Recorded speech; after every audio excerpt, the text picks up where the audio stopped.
Hello dear student, आप सभी का स्वागत है अपने यूट्यूब चैनल डियर प्रतीक क्लासेज में। एक बार पुनः आप सभी के बीच में हम उपस्थित हैं साइंस की कुछ इम्पोर्टेंट टॉपिक के साथ। आप सभी के बीच में उपस्थित हैं, तो आप सभी लोग अंत तक बने रहिएगा पेशेंस बना करके। और हम लोग देखिए, हमारे साथ जो है कुछ हम लोग थोड़ी सी थ्योरी क्लास पढ़ेंगे। उसके बाद जो यूपी पुलिस में के एग्जाम में साइंस के क्वेश्चन बने हैं उसको हम देखेंगे। और हमारे साथ सौरभ सर भी हैं, तो बायो के जो क्वेश्चन है सौरभ सर देखेंगे और जो फिजिक्स के क्वेश्चन हैं हम उसे देखेंगे। तो पहले कुछ बात है, कुछ जानकारी है, आप इसको अपने पास रख लीजिए जिसकी जरूरत हमें क्लास में लगेगी। ठीक है, जिसकी जरूरत अभी हमें क्लास में लगेगी। पहले एक बात आप समझ लीजिए, जो हमारा विद्युत चैप्टर है विद्युत, तो विद्युत चैप्टर में मुझे एक बात याद रखना है कि जो विद्युत चैप्टर है उसमें हमें कुछ इंपॉर्टेंट बातें हैं वो आप याद रखिए। इलेक्ट्रिक जो चैप्टर होता है भैया, उसमें कुछ बातें मुझे याद रखना है जो कि बहुत इंपॉर्टेंट है। आप सभी के एग्जाम में यहां से क्वेश्चन जरूर आप देखने को पाएंगे। ठीक है, तो आप देख लीजिए। पहले विद्युत वाले चैप्टर में हम लोग चलते हैं। तो आप सभी लोग जानते होंगे जो विद्युत होती है भैया वो किसके माध्यम से आगे बढ़ती है। तो आप सभी को एक बात की जानकारी होगी, वो किसके माध्यम से आगे बढ़ती रहती है। तो किसके माध्यम से आगे बढ़ती रहती है? अगर वो स्थिर है जिसको हम लोग विद्युत कहते हैं तो उसका नाम होता है आवेश। क्या नाम होता है? आवेश। आवेश यही गतिमान होता है। जो चार्ज हम लोग पढ़ रहे हैं, यही चार्ज जब गतिमान अवस्था में पहुंचता है तो वही हमें क्या नजर आता है? वही इलेक्ट्रिक है। अर्थात वो होता क्या है आवेश। क्या है? आवेश। अगर नाम आ जाता है आवेश तो दो तीन बातें हैं कि आवेश तो दो प्रकार से हम लोग जानते हैं। आवेश तो कितने प्रकार से जानते हैं हम लोग? दो प्रकार से। एक का नाम हम लोग जानते हैं धन आवेश होता है और दूसरे का नाम हम लोग जानते हैं, तो दूसरे का नाम हम लोग जानते हैं क्या होता है भैया? दूसरे का नाम होता है हमारा ऋण आवेश। ठीक है, क्या होता है? ऋण आवेश। अब बात आती है धन आवेश। जो आवेश प्रोटॉन पर होता है, जो किस पर होता है?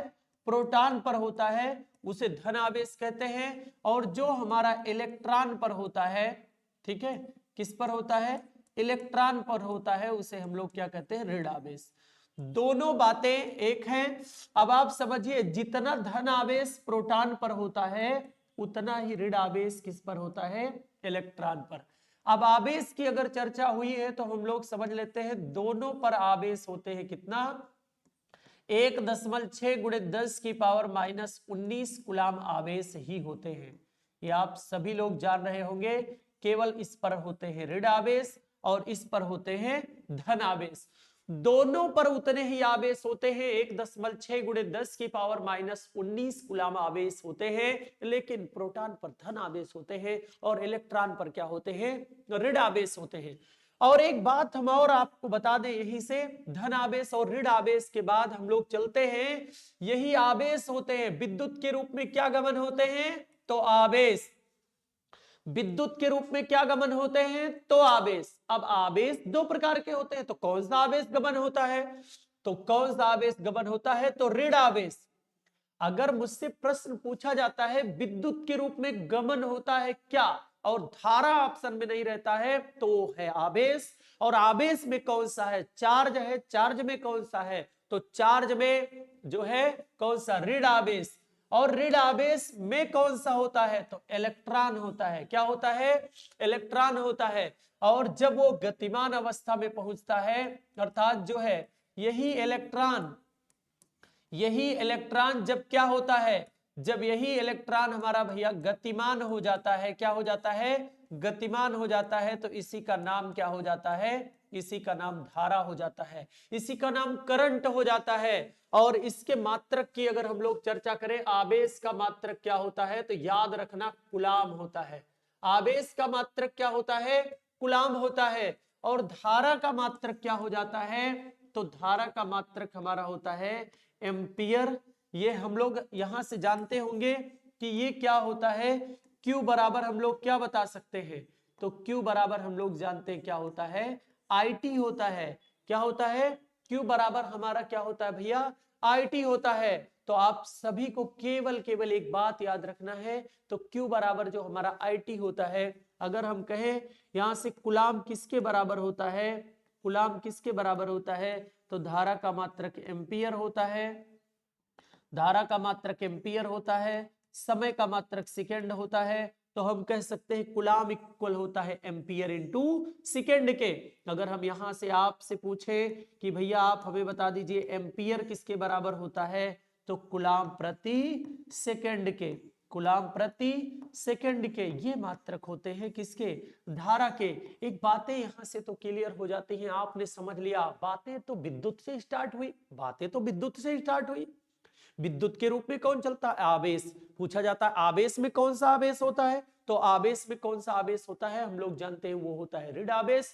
और ऋण आवेश में क्या होता है, तो ऋण आवेश में हमारा क्या होता है, इलेक्ट्रॉन होता है। इलेक्ट्रॉन पर आवेश 1.6 × 10 की पावर -19 कूलम आवेश होता है। और एक प्रोटॉन पर आवेश तो 1.6 × 10 की पावर माइनस, इस पे क्या होता है, +1.6 आवेश होता है। अब ये मात्रक आप याद रखिएगा, ये दोनों क्या याद रखना है, ये मात्रक याद रखना है। और यहां से एक बात और बता दें आपको, आप याद रखिएगा विद्युत ऊर्जा बहुत ज्यादा पूछा जाता है, विद्युत ऊर्जा बहुत एग्जामों में बनता है। Electric energy, electric electric energy, electric energy के बारे में आप जानते रहिएगा। वैद्युत ऊर्जा, वैद्युत ऊर्जा क्या होती है, तो हम लोग जानते होंगे कि इसमें क्या होता है, आवेश के प्रवाहित होने में व्यय हुई ऊर्जा। आवेश को एक स्थान से दूसरे स्थान तक लेकर के जाते हैं, आवेश को प्रवाहित होने में व्यय हुई ऊर्जा क्या कहलाती है, वैद्युत ऊर्जा। आवेश को प्रवाहित, आवेश को प्रवाहित होने में, प्रवाहित होने में व्यय ऊर्जा क्या कहलाती है, व्यय ऊर्जा ही क्या कहलाती है, व्यय ऊर्जा ही क्या कहलाती है, तो कहलाती है विद्युत ऊर्जा। क्या कहलाती है भैया, ये कहलाती है विद्युत ऊर्जा। और हम लोग जानते हैं इसके लिए फार्मूला होता है W is equal to VQ, इसका मात्रक होता है जूल, इसका मात्रक क्या होता है, जूल। वैद्युत ऊर्जा का मात्रक होता है जूल। तो W बराबर, यहां से अगर हम चेंज करना चाहें तो V के स्थान पे जब चाहे तब क्या लिख सकते हैं, एक बार V को चेंज करेंगे और एक बार हम लोग किसको चेंज करेंगे, Q को। तो पहले Q को चेंज कर लेते हैं, लिख लेते हैं IT। तो W बराबर एक फार्मूला याद रखिएगा VIT होता है। क्या होता है, VIT, इतना जूल होगा। और यहां से हम लोग V बराबर जब चाहे तब और एक फार्मूला लिख सकते हैं। V बराबर हमारा होता है, और क्या होता है, I अपान में क्या होता है, R होता है। यहां से अगर हम लोग लिखने की इच्छा है हमारी, हम ओम का नियम जानते हैं, ओम का नियम होता है R बराबर V अपान I। और यहां से मुझे जो है V बराबर लिखना है, तो क्या लिख सकते हैं, IR लिख सकते हैं। तो W बराबर V के स्थान पे लिखेंगे I, तो I स्क्वायर RT हो जाएगा। I स्क्वायर क्या हो जाएगा, RT हो जाएगा। यहां भी मात्रक जूल ही है, ठीक है, यहां भी मात्रक क्या होगा, जूल ही होगा। देख लीजिए कौन है, यहां भी मात्रक क्या होगा, जूल होगा। अब आप समझ सकते हैं वैद्युत ऊर्जा के इतने मात्रक हम लोग देख लेते हैं, वैद्युत ऊर्जा के इतने मात्रक आप देख लेते हैं। उसके बाद अब हम लोग चलते हैं इसके टॉपिक पे, देखते हैं यूपी पुलिस के इंपॉर्टेंट क्वेश्चनों को हम लोग तुरंत देख लेते हैं इसी के जस्ट बाद। और जो प्रीवियस ईयर में क्वेश्चन पूछे गए हैं सभी के बारे में हम लोग देख लेते हैं, क्या बनेगा आपका। आपका पहला क्वेश्चन आपके एग्जाम में बना है, आप देख लीजिए इसको, ये प्यारा और महत्वपूर्ण प्रश्न है, इसको आप जल्दी से सॉल्व करेंगे। एम्पियर किसकी एसआई मात्रक है, हम तो अभी आपको तो दोबारा एक बार जस्ट इसी के पहले आपको यहां बता दिए हैं। यहां आप देख सकते हैं एम्पियर का मात्रक क्या होता है, आप देख लीजिए, यहां से आप देख सकते हैं एम्पियर के मात्रक के बारे में हम लोगों ने तो पहले चर्चा कर दिया है, इसमें तो हम लोगों ने पहले चर्चा कर लिया है। अब आप देख लीजिए एम्पियर किसका एसआई मात्रक है, तो आपने तो बता दिया एम्पियर किसका एसआई मात्रक है, तो हम लोग जानते हैं, इसके बारे में आप जानते होंगे, ठीक है। कैंडिला होता है, प्रकाश की तीव्रता का मात्रक क्या होता है, तो कैंडिला होता है, ठीक है, कैंडिला होता है, इसको आप याद रखिएगा। विद्युत प्रवाह, विद्युत प्रवाह, विद्युत प्रवाह क्या है? यही तो धारा है, इसी के बारे में तो बताया गया। विद्युत प्रवाह का मतलब होता है धारा, और धारा का मात्रक क्या होता है? धारा का मात्रक होता है एम्पियर। धारा का मात्रक क्या होता है? एम्पियर। विद्युत आवेश का मात्रक क्या होता है? तो कूलाम होता है। विद्युत आवेश का मात्रक क्या होता है? कूलाम। आप देख लीजिए, पुलिस परीक्षा, जेल वार्डर, फायरमैन में क्वेश्चन पूछा गया था। जेल वार्डर और फायरमैन में एक क्वेश्चन पूछा गया था, आप सभी लोग इसका देख लीजिए, ठीक है। और ये घुड़सवारी में भी प्रश्न पूछा गया था। घुड़सवारी, जेल वार्डर, फायरमैन व घुड़सवारी, इसमें प्रश्न पूछा गया था। कब पूछा गया था? 20 दिसंबर 2020 को। 20 दिसंबर 2020 को। चुंबकीय क्षेत्र है, मैग्नेटिक फील्ड। चुंबकीय क्षेत्र का मात्रक क्या होता है? हम लोग जानते हैं चुंबकीय क्षेत्र का मात्रक होता है न्यूटन प्रति एम्पियर मीटर। न्यूटन प्रति एम्पियर मीटर, इसका मात्रक होता है न्यूटन प्रति एम्पियर मीटर। ये एक मात्रक होता है किसका? चुंबकीय क्षेत्र का। चुंबकीय क्षेत्र का मात्रक होता है टेस्ला। चुंबकीय क्षेत्र का मात्रक होता है वेबर प्रति मीटर स्क्वायर। ये भी चुंबकीय क्षेत्र का। चुंबकीय क्षेत्र का मात्रक होता है गॉस। आप सभी लोग जानते होंगे, ये चारों मात्रक चुंबकीय अर्थात मैग्नेटिक फील्ड को प्रेजेंट करते हैं। आवेश का मात्रक कूलाम होता है, विद्युत प्रवाह का मात्रक धारा एम्पियर होता है, तीव्रता का मात्रक कैंडिला होता है। तो आप सभी को अगर ये क्लास अच्छी लग रही हो, जल्दी से आप शेयर कर दीजिए, जल्दी से आप क्लास को शेयर कर दीजिए और दोस्तों को आपको क्लास में जोड़ लीजिए।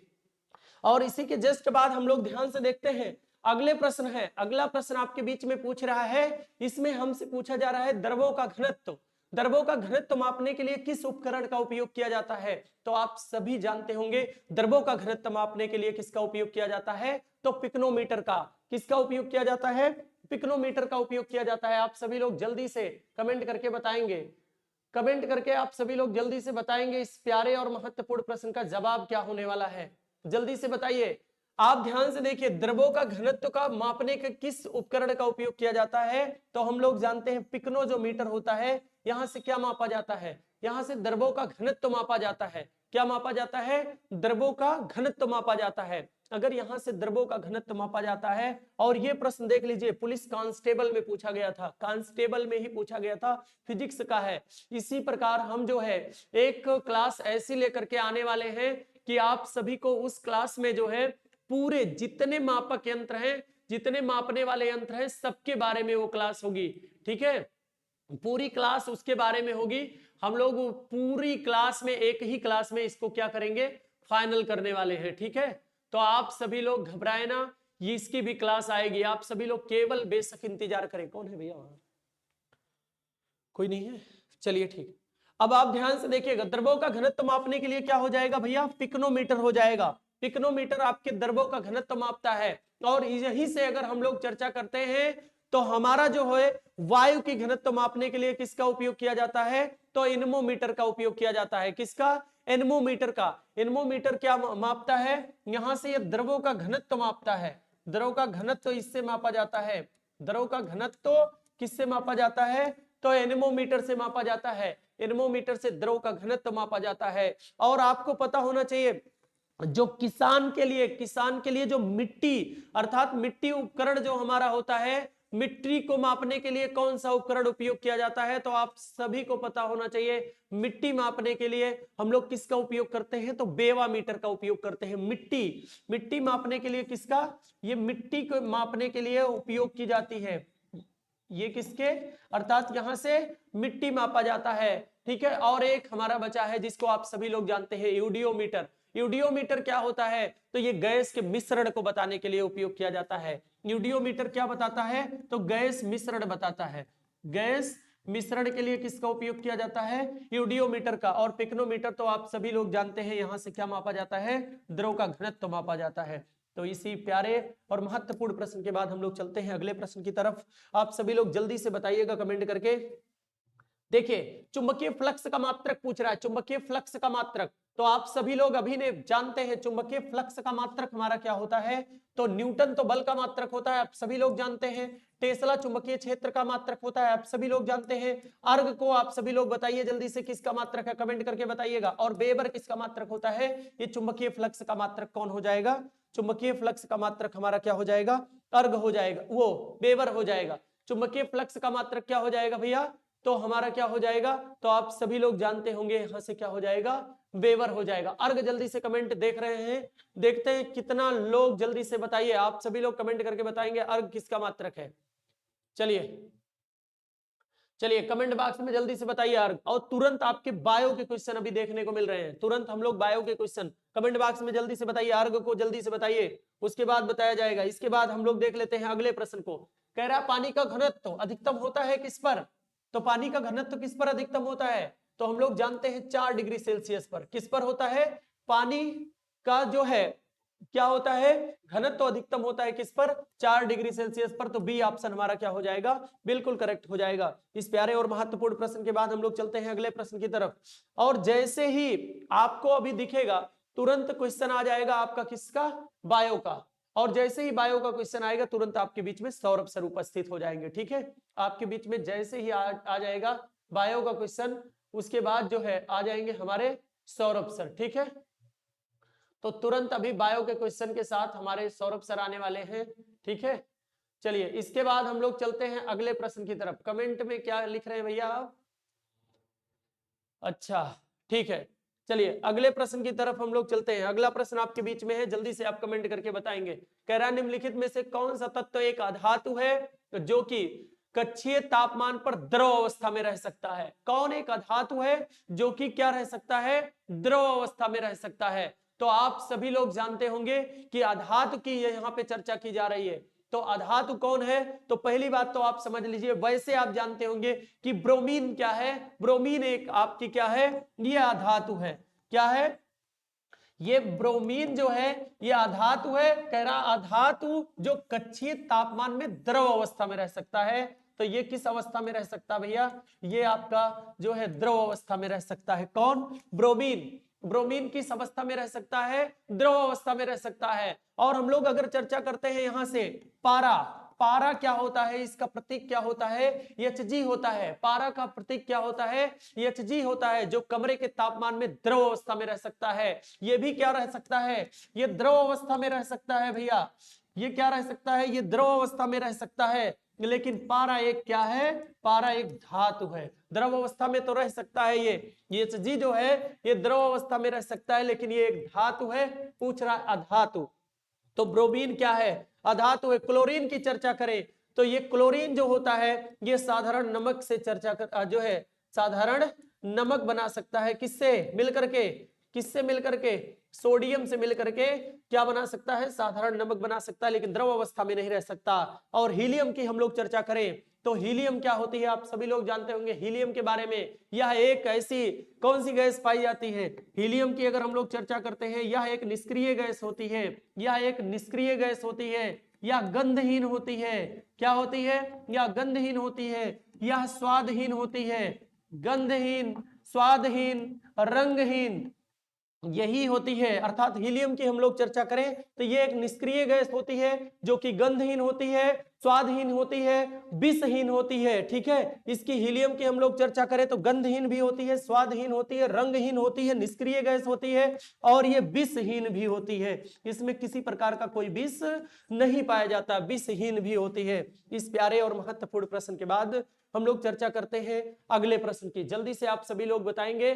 तो अगला कह रहा है रेफ्रिजरेटर में कौन सी गैस जो है द्रव के रूप में भरी जाती है। तो रेफ्रिजरेटर होता है, रेफ्रिजरेटर में कौन सी गैस भरी जाती है, तो आप सभी लोग जानते होंगे इसमें जो है अमोनिया गैस भरी जाती है। क्या भरी जाती है, अमोनिया गैस भरी जाती है। आप सभी लोग इसको जल्दी से कमेंट करके बताइए। तो इसमें कौन सी गैस भरी जाती है भैया, अमोनिया। और अमोनिया आपको पता होना चाहिए ये एक गंध वाली गैस होती है, जिसके सूत्र की चर्चा करें क्या होता है, NH3 होता है। ठीक है, क्या होता है, NH3 होता है। इस प्यारे और महत्वपूर्ण प्रश्न के बाद हम लोग चलते हैं अगले प्रश्न की तरफ। अगला प्रश्न आप सभी को पता होना चाहिए कि अगला प्रश्न आपका किसका है, जीवाश्म किस प्रकार के सेल से पाई जाती है। ये प्रश्न है बायो का। ठीक है, और आप सभी लोग कहीं जाइएगा मत, ठीक है, कहीं जाइएगा मत। हमारे बीच में सौरभ सर बायो के विशेष आप समझ लीजिए, बायो के एकदम आप समझ लीजिए बहुत ज्यादा डीप में आपको ये जो 4 से 5 प्रश्न बताएंगे सौरभ सर। ठीक है, बायो के इनको आप जो है जनक कह सकते हैं, जनक नहीं कह सकते हैं, लेकिन आप समझ लीजिए कि ये बायो के धुआंधार क्लास लेने के लिए आपके बीच में उपस्थित है सौरभ सर। और अभी आपको बायो के जितने क्वेश्चन यूपी पुलिस में पिछले प्रीवियस ईयर में बने थे, हम लोग साइंस के पूरे क्वेश्चन को कराने वाले हैं। आज ये 4 से 5 प्रश्न, आपको 7 प्रश्न केवल फिजिक्स के देखने को मिले। अगली क्लास में हम लोग पूरे इकट्ठा प्रश्न को इकट्ठा जो है कैलकुलेट करके पूरे फिजिक्स के क्वेश्चन को, केमिस्ट्री के क्वेश्चन को और बायो के क्वेश्चन को सबको एक साथ इकट्ठा करके एक क्लास में ला करके आपको महा मैराथन क्लास साइंस की लाने वाले हैं। और आप सभी लोग क्लास में बने रहिए। अगले क्लास तक आप सभी लोग आनंद लीजिए। इस बायो की क्लास को जल्दी से आप क्लास को शेयर कर दीजिए, कमेंट कर दीजिए, सब्सक्राइब करिए। आप सभी लोग जितने लोग चैनल पे जुड़े हैं, जो सब्सक्राइब नहीं किए हैं भैया, वो सभी लोग चैनल को सब्सक्राइब कर लें। और आपके बीच में सौरभ सर उपस्थित हैं, आप सभी लोग इस बायो की क्लास का मनोरंजन लीजिए। चलिए, बहुत बहुत धन्यवाद आप सभी का सेशन में जुड़ने के लिए। वेलकम माय फ्रेंड, आप सभी का स्वागत है। मैं सौरभ। आप सभी को विगत वर्ष में जो क्वेश्चन पूछे गए थे पुलिस में और पुलिस से संबंधित अन्य वैकेंसियों में, उनके क्वेश्चन मैं कराने वाला हूं बायो के। आइए हम लोग देखते हैं कि कौन सा क्वेश्चन है और उस क्वेश्चन का निचोड़ क्या है। एक प्रकार से जिस तरह से डॉक्टर ऑपरेशन कर देता है मरीज का और उसके दुख दर्द तकलीफ को दूर कर देता है, उसकी बीमारियों को दूर कर देता है, ठीक उसी प्रकार से दोस्तों हम लोग भी इन क्वेश्चनों का ऑपरेशन करेंगे और इसके बाद पेपर में सिलेक्शन को निश्चित करेंगे, जिससे हमारे दुख दर्द और तकलीफ दूर होंगे। तो दोस्तों पहला क्वेश्चन हम देखते हैं हमारा क्या है। जीवाश्म किस प्रकार के शैलों में पाई जाती है? In which type of rocks are fossil found? तो किन में पाई जाती है? आपका ऑप्शन है आग्नेय शैल, परतदार शैल, रूपांतरित शैल या इनमें से कोई नहीं। आपको बताना है इनमें से कौन सा होगा। आपके पास 2 सेकेंड है। चलिए देखिए, आपको हम बता दें, आपका जो इसमें ऑप्शन होगा वो होगा परतदार शैल। जीवाश्म जो होता है मेरे दोस्तों, जीवाश्म जो होता है ये पौधों और जंतुओं का, ये पौधों और जंतुओं के मरे हुए शरीर से बनता है। मरे हुए शरीर के अपघटन से बनता है। अपघटन से बनता है दोस्तों, अपघटन से बनता है। और इसमें दोस्तों लाखों वर्ष लगते हैं, 1-2 सालों में नहीं, लगभग लाखों वर्षों में ये तैयार होता है। यदि हम बात करते हैं जीवाश्म परतदार शैल में क्यों पाया जाता है, तो परतदार शैल होता क्या है ते भी देख लीजिएगा दोस्तों। पृथ्वी में से जब पृथ्वी का निर्माण हुआ था मेरे दोस्तों, तो उसमें से पहले जब स्थल का निर्माण हुआ तो जो मैग्मा पृथ्वी से बाहर आया, उसी को हम लोग आग्नेय शैल के नाम से जानते हैं। ज्वालामुखी के द्वारा दोस्तों जो मैग्मा बाहर आया पृथ्वी से दोस्तों, पृथ्वी के कोर से जो मैग्मा बाहर आया,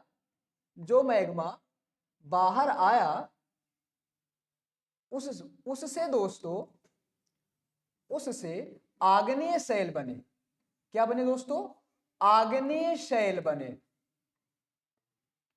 और दोस्तों आग्नेय शैलों का निर्माण हुआ और आग्नेय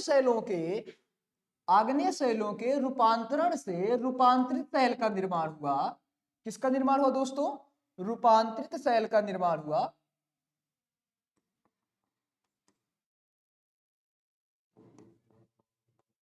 रूपांतरित शैलों का निर्माण हुआ।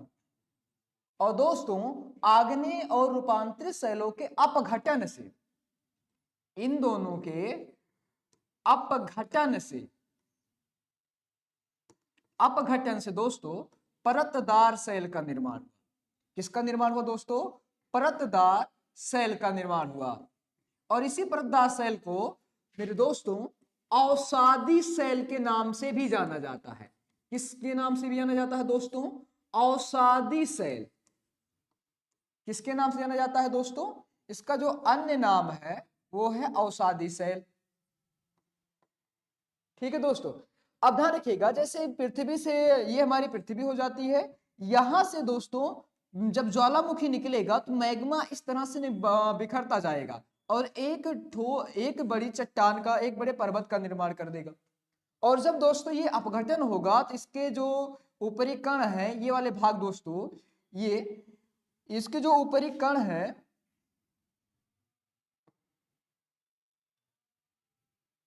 इसके जो ये ऊपरी परत है दोस्तों, ये टूट कर यहां नीचे बिखर जाएगा, यहां इस तरह नीचे बिखर जाएगा। और आसपास जो छोटे मोटे पेड़ पौधे हैं या जो जंतु मर जाते हैं, ये यहीं पर दोस्तों दब जाएंगे। जंतु क्या हो जाएंगे दोस्तों? जंतु जो हैं वो दब जाएंगे और यहाँ पर मर जाएंगे। मरे हुए होते हैं तो दब जाएंगे, मर जाएंगे मतलब उन्हीं में दब जाएंगे और करोड़ों साल तक जिंदा मतलब दबे रहेंगे। और जो पेड़ पौधे होते हैं वो भी यहाँ पर दब जाते हैं। तो इनको दोस्तों इस तरह से अवसादी रूपान रूपान सॉरी परतदार सेल जो होते हैं दोस्तों, ये आग्नेय सेलों के अपघटन या रूपांतरित सेलों के अपघटन से बनते हैं और इनके नीचे दबे होने के कारण जो जीव के अंश होते हैं वही कहलाते हैं जीवाश्म। यदि हम दोस्तों जीवाश्म की बात करते हैं, तो जीवाश्म में ही दोस्तों हमें कोयला मिलता है। हमें क्या मिलता है दोस्तों? कोयला मिलता है। और कोयला किससे बना होता है? तो कोयला मेरे दोस्तों पेड़ पौधों के अंश से बना होता है। पेड़ पौधों के दोस्तों अंश से बना होता है। और दोस्तों इसी में ही हमें दोस्तों पेट्रोलियम भी मिलता है। और पेट्रोलियम दोस्तों किससे बनता है? तो मरे हुए जंतुओं से बनता है। मरे हुए जंतुओं के अंशों से बनता है। इस तरह से दोस्तों हमें दो प्रमुख ईंधन मिलते हैं, कोयला और पेट्रोलियम, और जिनके बिना आज तो जीवन असंभव है। क्योंकि चलने के लिए, बड़ी बड़ी फैक्ट्रियों को चलाने के लिए कोयला और पेट्रोलियम ही चाहिए। विद्युत चाहिए, विद्युत उसी से आता है। तो इस तरह से आता है। यदि हम दोस्तों इसके आग्नेय शैलों के कुछ चट्टानों का नाम देख लेते हैं, कुछ खनिज के नाम देख लेते हैं, तो वो कौन कौन से होते हैं ये भी देख लेते हैं।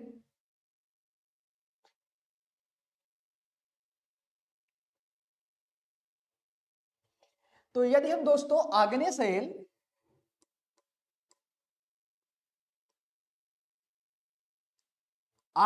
के कुछ उदाहरण देखना चाहते हैं, तो उदाहरण भी हम साथ में देख लेते हैं। आग्नेय शैल के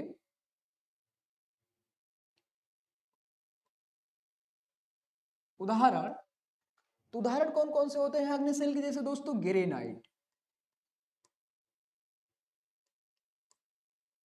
ग्रेनाइट आग्नेय शैल का उदाहरण है। बेसाल्ट, पिच स्टोन, डोलोराइट और प्यूमिस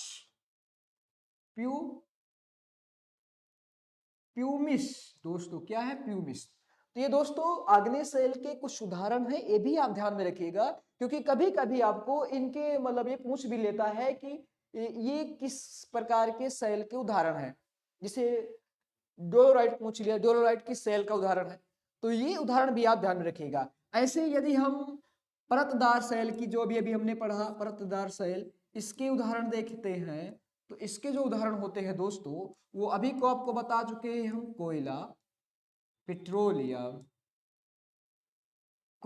पेट्रोलियम दोस्तों, ये सभी किसके उदाहरण हो जाएंगे? परतदार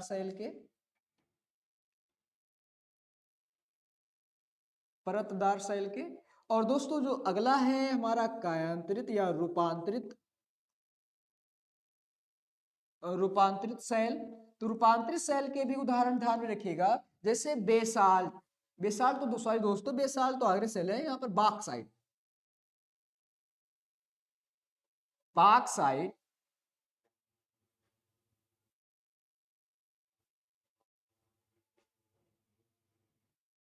बॉक्साइट दोस्तों नीस संगमरमर,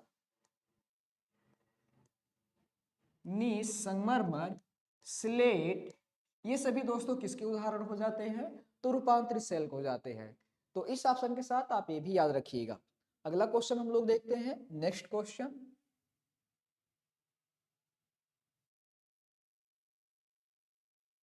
अगला हमारा क्वेश्चन है, अगला क्वेश्चन हमारा दोस्तों 2018 में पूछा गया था कि पुलिस कांस्टेबल भर्ती में कि खून में कुछ कोशिकाओं की उपस्थिति के कारण रक्त के थक्के का गठन होता है। मतलब हमारे खून में मतलब हमारे खून में कोई पदार्थ या कोई तत्व पाया जाता है जिसके कारण हमारा खून जम जाता है। तो इन कोशिकाओं को क्या कहा जाता है? आपको बेसिक रूप से बताना है कि खून किसके कारण जमता है। आपके पास ऑप्शन है एर्थ्रियोसाइट, लिम्फोसाइट्स, मोनोसाइट्स या थ्रोम्बोसाइट। चार ऑप्शन है, चारों में से आपको बताना है। आपके पास दोस्तों 3 सेकंड है, देखते हैं कौन देता है जवाब। चलिए देखिए, तो दोस्तों हमारा जो ऑप्शन होगा ये डी होगा। हमारा कौन सा ऑप्शन सही होगा दोस्तों? डी होगा। आइए देखते हैं क्यों और कहां। दोस्तों थ्रोम्बोसाइट,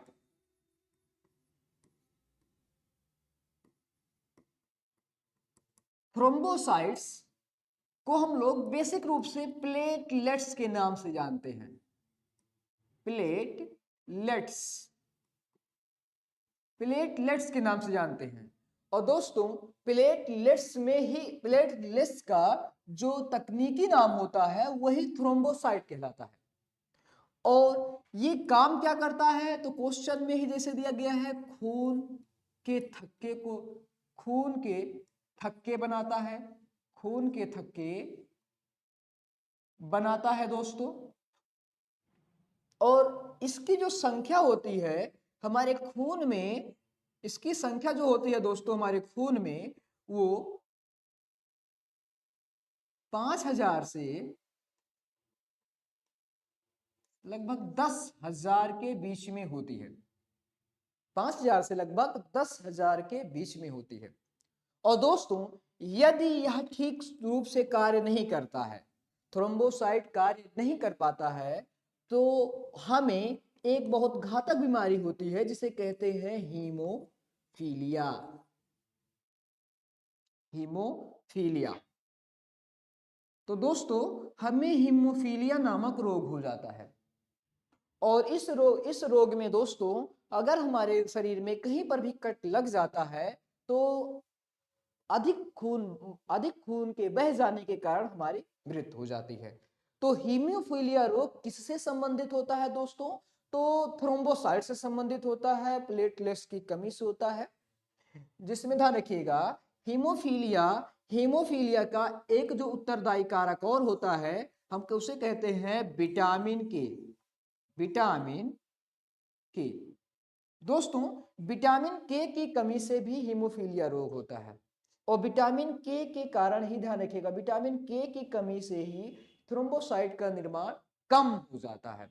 और विटामिन के की कमी के कारण ही व्यक्ति को हीमोफीलिया रोग हो जाता है। यदि हम विटामिन के की बात करते हैं तो विटामिन के का जो रासायनिक नाम होता है मेरे दोस्तों, उसका नाम होता है फाइलोक्विनोन। इसका जो रासायनिक नाम है ये है फाइलोक्विनोन। फाइलोक्विनोन का रासायनिक सूत्र अगर आप देखना चाहते हैं तो ये भी हम लिख देते हैं, C31H46 और O2 इसका रासायनिक सूत्र है। दोस्तों विटामिन के का जो रासायनिक नाम है वो फाइलोक्विनोन है। इसका रासायनिक सूत्र जो है C31H46O2 है। वैसे तो ये सूत्र नहीं पूछेगा लेकिन नाम जरूर पूछता है, नाम याद रखिएगा। विटामिन के की कमी से कौन सा रोग होता है? हीमोफीलिया रोग। हीमोफीलिया रोग या विटामिन के की कमी किससे संबंधित है? तो वो हमारे खून के प्लेटलेट से संबंधित है या थ्रोम्बोसाइट से संबंधित है। ठीक है दोस्तों, और यही हमारे खून में कोशिका के थक्कों का गठन करता है। कोशिका के थक्कों का क्या करता है दोस्तों? गठन करता है। यदि हम विटामिन के की स्रोत की बात करें, विटामिन के जो दोस्तों स्रोत हैं वो होते हैं पालक, या पालक न लिख के आप ऐसे भी लिख सकते हैं हरे साग सब्जियां, हरे साग सब्जियां। हरे साग सब्जियां जो होती हैं दोस्तों, ये विटामिन के मुख्य स्रोत माने जाते हैं। ठीक है दोस्तों, और इसके बाद हम अगला ऑप्शन में देखते हैं एर्थ्रियोसाइट। एर्थ्रियोसाइट को दोस्तों हम लोग समान रूप से RBCS कहते हैं, जिसका नाम होता है लाल रुधिर कणिकाएं या रेड ब्लड कार्पेल्स। लाल रुधिर कणिकाएं, लाल रुधिर कणिकाएं दोस्तों ये क्या कार्य करता है? तो ये दोस्तों श्वसन में सहायता करता है। श्वसन में क्या करता है दोस्तों? सहायता करता है। ठीक है दोस्तों, और ध्यान रखिएगा दोस्तों, RBCS में ही हीमोग्लोबिन पाया जाता है। RBCS में ही हीमोग्लोबिन पाया जाता है। और दोस्तों हीमोग्लोबिन में हीम वर्णक के कारण, हीम वर्णक के कारण मेरे दोस्तों, हीम वर्णक के कारण खून खून का रंग लाल होता है। हीमोग्लोबिन के कारण दोस्तों क्या होता है? हीमोग्लोबिन में जो हीम वर्णक होता है उसी के कारण दोस्तों खून का रंग लाल होता है। हीमोग्लोबिन को ही दोस्तों श्वसन रंजक के नाम से जानते हैं, श्वसन में सहायता करता है। और हीमोग्लोबिन को दोस्तों श्वसन रंजक के नाम से जाना जाता है। ठीक है दोस्तों, लिम्फोसाइट, ध्यान रखिएगा दोस्तों, लिम्फोसाइट और मोनोसाइट, लिम्फोसाइट और मोनोसाइट, लिम्फोसाइट और मोनोसाइट मेरे दोस्तों, लिम्फोसाइट और मोनोसाइट जो हैं ये WBCS के पार्ट हैं, WBCS के पार्ट हैं, या व्हाइट ब्लड कार्पेल्स, हिंदी में इन्हें श्वेत रुधिर कणिका, श्वेत रुधिर कणिका के नाम से जाना जाता है। श्वेत रुधिर कणिका के नाम से जाना जाता है। ध्यान रखिएगा दोस्तों, ये किसके पार्ट हैं? तो WBCS के पार्ट हैं। आ जाएगा। इसके बाद हम लोग नेक्स्ट क्वेश्चन देखते हैं। हमारा नेक्स्ट क्वेश्चन क्या कहता है?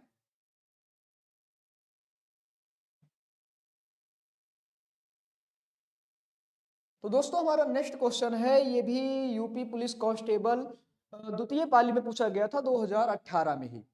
आइए देखते हैं क्या है।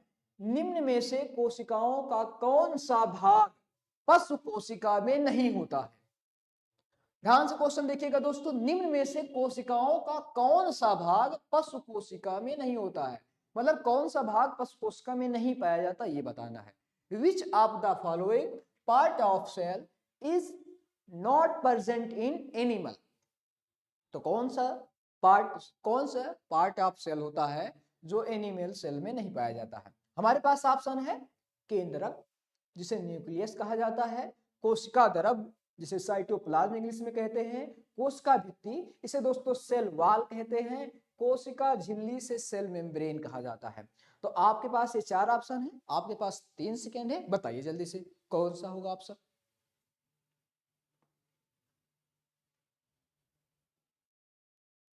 जी चलिए देखते हैं दोस्तों कौन सा भाग है इसमें सही होगा। तो इसमें दोस्तों C नंबर सही होगा। जंतु कोशिका में कोशिका भित्ति नहीं पाई जाती है, बाकी सभी कोशिका में पाए जाते हैं। अब बात आती है ये पादप को पशु कोशिका क्या है या जंतु कोशिका क्या है, या क्यों ये नहीं पाया जाता है? ध्यान रखिएगा दोस्तों, यदि हम कोशिका की बात करते हैं, किसकी बात करते हैं? कोशिका की बात करते हैं, तो कोशिका की खोज दोस्तों 1665 ईस्वी में, 1665 ईस्वी में रॉबर्ट हुक ने की थी। किसने की थी? रॉबर्ट हुक ने की थी। और दोस्तों ये जो कोशिका रॉबर्ट हुक ने की थी और वहीं जो ये कोशिका खोजे थे, ये कोशिका मृत थी। कैसी थी दोस्तों? मृत थी। एक और आप लोग ध्यान रखिएगा, जीवित कोशिका।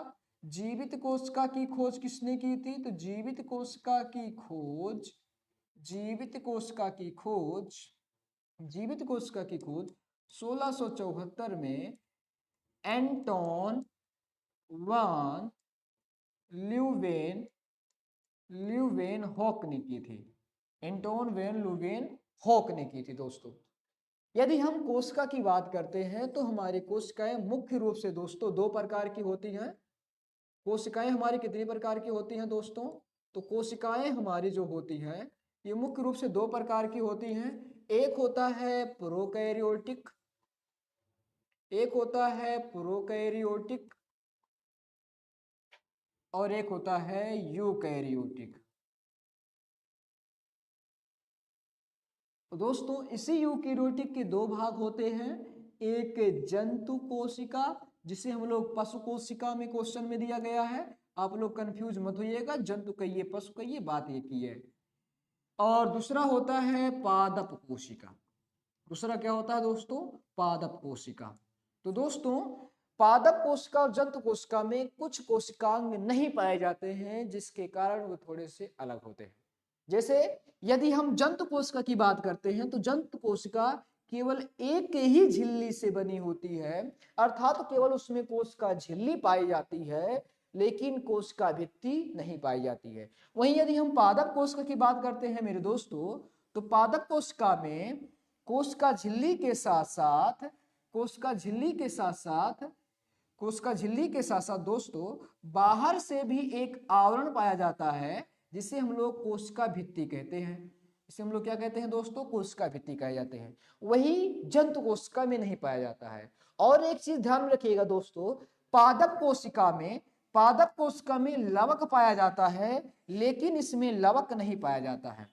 इसमें ध्यान रखिएगा दोस्तों, लवक पाया जाता है, इसमें लवक पाया जाता है, लेकिन इसमें लवक नहीं पाया जाता है। लवक इसमें क्या होता है दोस्तों? लवक नहीं होता है, कोशिका भित्ति नहीं होती है, बाकी सभी होते हैं। इसमें एक चीज और ध्यान रखिएगा, रसधानियां। रसधानियां मेरे दोस्तों, रसधानियां एक या तो दो होती हैं, एक होगी या तो दो होगी, काफी बड़ी होगी। लेकिन इसमें जो रसधानियां होंगी, जंतुओं में जो रसधानियां होती हैं दोस्तों,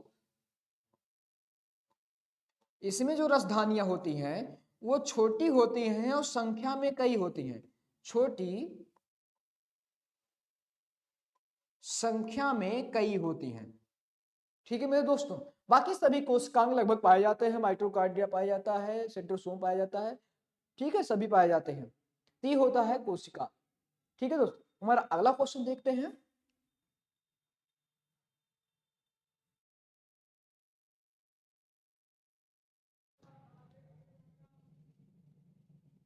अगला क्वेश्चन है दोस्तों हमारा, ग्लाइकोलाइसिस कोशिका के डाट डाट में होता है। आपको बताना है ग्लाइकोलाइसिस किस कोशिका, कोशिका के किस भाग में होता है। आपके पास ऑप्शन है नाभिक, कोशिका द्रव, लाइसोसोम या राइबोसोम। किस में होता है? आपके पास 3 सेकंड है, बताइए जल्दी से किस में होता है। जी हाँ, तो दोस्तों ग्लाइकोलाइसिस क्रिया जो होती है वो होता है कोशिका द्रव्य में। अब बात आती है कि ग्लाइकोलाइसिस क्रिया होता क्या है। तो दोस्तों ये जो ग्लाइकोलाइसिस क्रिया है, ग्लाइकोलाइसिस, दोस्तों ग्लाइकोलाइसिस क्रिया श्वसन के अंतर्गत होने वाली, श्वसन के अंतर्गत होने वाली प्रारंभिक क्रिया है। प्रारंभिक क्रिया है। और इस क्रिया में होता क्या है दोस्तों? इस क्रिया में होता क्या है? इस क्रिया में दोस्तों क्या होता है कि जो ग्लूकोज होता है, ये जो हमारा दोस्तों ग्लूकोज होता है, ये जो ग्लूकोज होता है, इसे दोस्तों कोशिका द्रव्य में दो भागों में तोड़ा जाता है। दो भागों में क्या किया जाता है दोस्तों? तोड़ा जाता है। और किस रूप में तोड़ा जाता है? तो इसे दोस्तों हम लोग पायरूबिक अम्ल में, पायरूबिक अम्ल में दोस्तों तोड़ते हैं। किसमें तोड़ते हैं? पायरूबिक अम्ल में। तो दोस्तों यही पायरूबिक अम्ल में तोड़ने, ग्लूकोज को पायरूबिक अम्ल में तोड़ने की क्रिया को ही ग्लाइकोलाइसिस कहते हैं। ग्लूकोज को पायरूबिक अम्ल में बदलने की क्रिया को ही दोस्तों ग्लाइकोलाइसिस क्रिया कहा जाता है। और जब यह क्रिया होता है दोस्तों, जब ये क्रिया होती है तो ऊर्जा भी बनता है, और ऊर्जा बनता है तो यहां से एटीपी अणु भी निकलता है। और कितने एटीपी अणु निकलता है? तो लगभग यहां से दोस्तों जो एटीपी अणु निकलते हैं उनकी संख्या होती है 10 एटीपी। कितना होता है दोस्तों? लगभग 10 एटीपी अणुओं का निर्माण होता है, जिसमें से 2 एटीपी अणु खत्म हो जाते हैं अन्य की क्रिया कराने में, और बाकी सभी को संचित कर लिया जाता है। अभी अभी आपको बता चुके हैं नाभिक क्या है। तो नाभिक ध्यान रखिएगा दोस्तों, नाभिक जो है वो कोशिका का मुख्य अंग होता है, जो इसके अंदर उपस्थित सभी कोशिका अंगों को नियंत्रित करता है। इसीलिए इसे दोस्तों नाभिक कहा जाता है। और नाभिक एक प्रकार से परमाणु का केंद्र होता है, जहां पर इलेक्ट्रॉन, प्रोटॉन, न्यूट्रॉन रहते हैं। लाइसोसोम दोस्तों, लाइसोसोम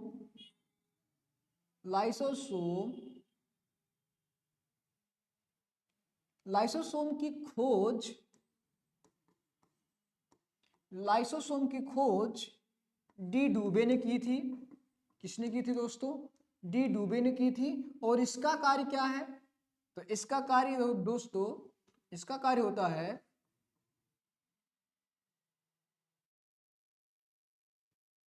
कार्य न करने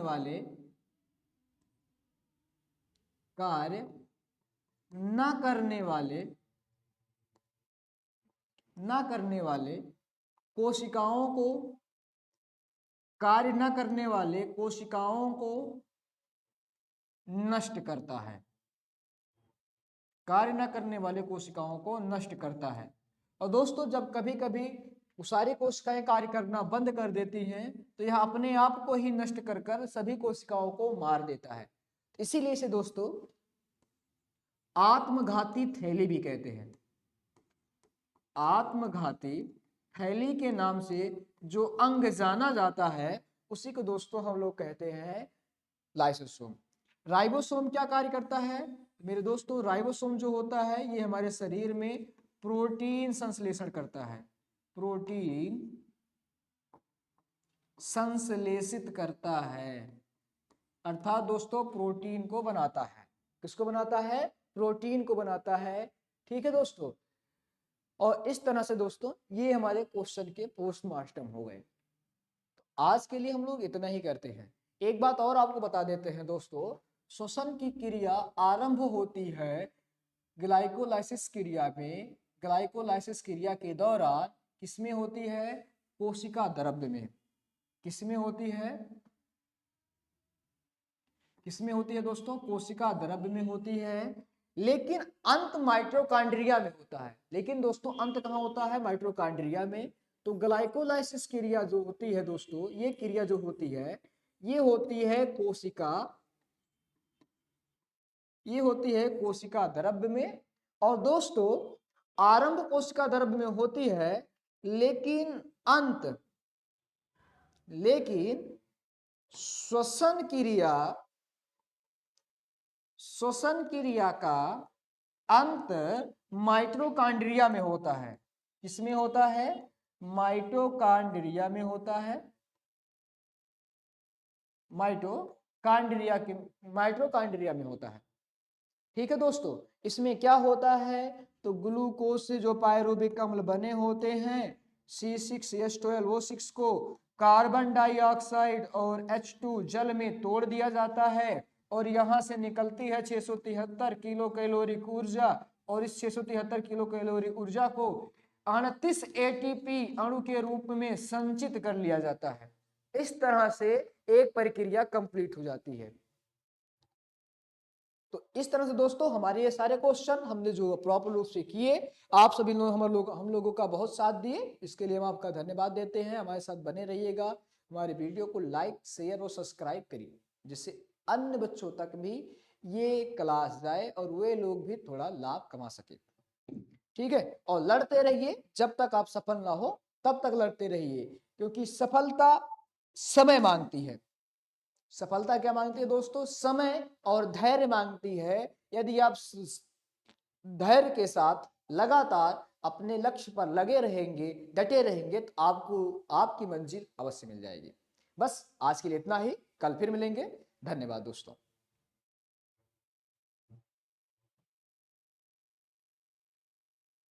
पढ़ाई जरूर रखिएगा, रिवीजन जरूरी है दोस्तों, रिवीजन करिए।